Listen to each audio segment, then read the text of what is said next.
With all due respect to the Portland Cement Association, the Pittsburgh Center for the Arts, and the Professional Chess Association, there is only one PCA that matters to baseball fans right now: Pete Crow-Armstrong. That one is gone! Homer Pete Crow-Armstrong. This hyphenated Hercules for the Chicago Cubs has broken out in a big way in 2025. At 23 years old, PCA is playing like an MVP for a Cubs team that has risen up the NL Central standings thanks to his electrifying play at the dish, on the bases, and in the field. PCA has shattered any offensive ceiling prescribed for him before the start of the year.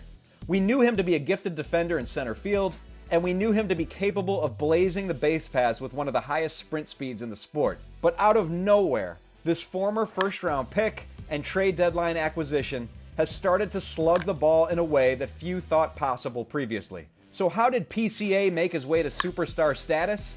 Well, thankfully you don't need a PCA, as in professional claims adjuster, to inspect this situation. You've got us. Pete Crow-Armstrong hails from Hollywood. He is the son of actors Ashley Crow and Matt Armstrong, who met on the set of the TV series Heroes, an apt title given what their son has become to Cubs fans all these years later. But the Ashley Crow role most relevant to baseball fans was the one she filled in the 1994 film Little Big League, when she played the mother of Billy Haywood, a 12-year-old who inherits ownership of the Minnesota Twins from his late grandfather, and then appoints himself manager of the team. That kid's classic came out 8 years before Crow gave birth to her own little future big leaguer. And the mom's influence on the son's eventual profession extends well beyond her place in baseball's Hollywood history. Ashley Crow would also play the role of catcher when young Pete would practice pitching in the yard. Speaking to MLB.com this season, Pete recalled a time when he smoked his mom in the thigh with a 70-mile-an-hour pitch. "She wore that like a boss," he said with a laugh. "She was literally just as much a part of my athletic childhood as my dad or another coach." Of course, Pete's dad also had a role in his baseball upbringing. And here's another fun twist. Matt Armstrong grew up rooting for the Cubs in Naperville, Illinois. When the Cubs hired Theo Epstein as their president of baseball operations prior to the 2012 season, Matt warned his then 9-year-old son, who to that point had rooted for the Red Sox and then the Cardinals just to mess with his dad, that he better board the Cubs bandwagon before it fills up. Come 2016, Pete's dad proved correct. Anyway, the team that mattered most to PCA in his youth was his Harvard Westlake High School team. The school famously produced big league pitchers Max Fried, Lucas Giolito, and Jack Flaherty. But in PCA, the Wolverines had a prominent position player. Pete starred on several USA Baseball youth and junior teams, and in his junior year at Harvard Westlake, he was the Los Angeles Times Player of the Year. He was batting .514 in his senior season before the COVID pandemic shut it down and left him with a difficult decision: honor a commitment to Vanderbilt or go pro in the MLB draft. It would have been quite the story if the Twins team featured in Little Big League had taken PCA, but he didn't last long enough in the first round to fall to them. The Mets took him at 19th overall, and Pete embarked upon the professional path. But as much as the Mets liked PCA, they didn't really know what they had. COVID wiped out the 2020 minor league season, and early in his first pro season in 2021, on a base-running mishap, PCA suffered a shoulder injury that required season-ending surgery. That's how it came to be that at the 2021 trade deadline, the Cubs were able to target Crow-Armstrong in a trade and not be turned away. The Cubs were dismantling the remains of their 2016 World Series championship team, and that included star shortstop Javier Baez.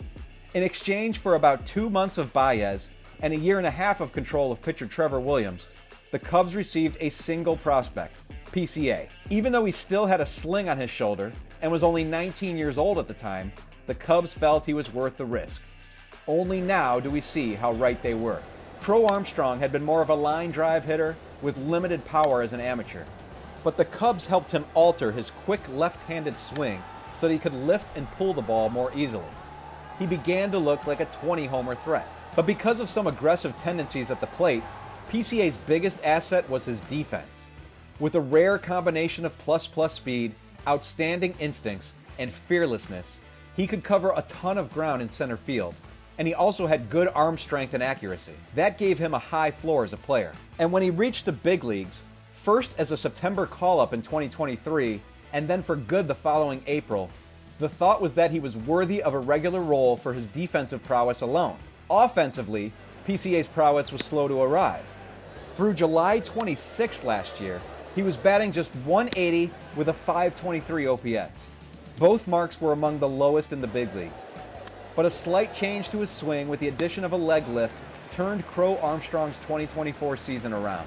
In his final 57 games, he hit a much more respectable .289 with an .806 OPS, 7 homers, 8 doubles, and 3 triples.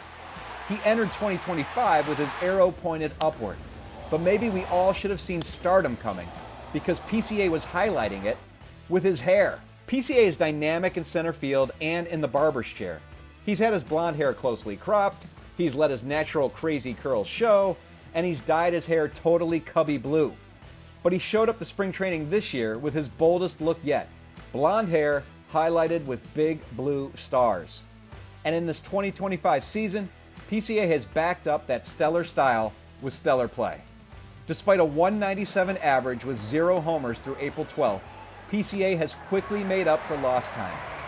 He went deep twice in his hometown at Dodger Stadium on April 13th to kickstart a surge that would see him regularly bat leadoff and go on a power binge. From April 13th through May 23rd, PCA cranked out 9 doubles, 3 triples, 14 homers, 40 RBI, and 8 stolen bases. According to Stats Perform, no other player had ever reached all of those marks in any 34-game span since RBI became an official stat in 1920. After connecting on 10 homers in 123 games last year, Crow-Armstrong cranked out 14 in his first 51 games this year. He did this while also swiping 14 bags, which put him on a 40-40 pace and made him the first player with 14 homers and 14 steals through 51 games since Barry Bonds in 1992. Add in one of the highest outs above average marks of any player in baseball, and PCA has shown his value in many facets. He entered the week with the highest wins above replacement mark of any player in the National League. On May 23rd in Cincinnati, his 7th inning grand slam, which gave the Cubs the go-ahead in a 13-6 win over the Reds, understandably generated the most attention. But it was his 2-run shot 3 innings earlier that was perhaps the greatest testament to how real PCA's power is. Facing the flame-throwing Hunter Green, one of the best young starters in the sport, PCA connected with a 99.9 mile per hour fastball on the outer edge of the plate and pulled it out to right center field. That's star-level stuff, and we've seen a lot of it from PCA this season.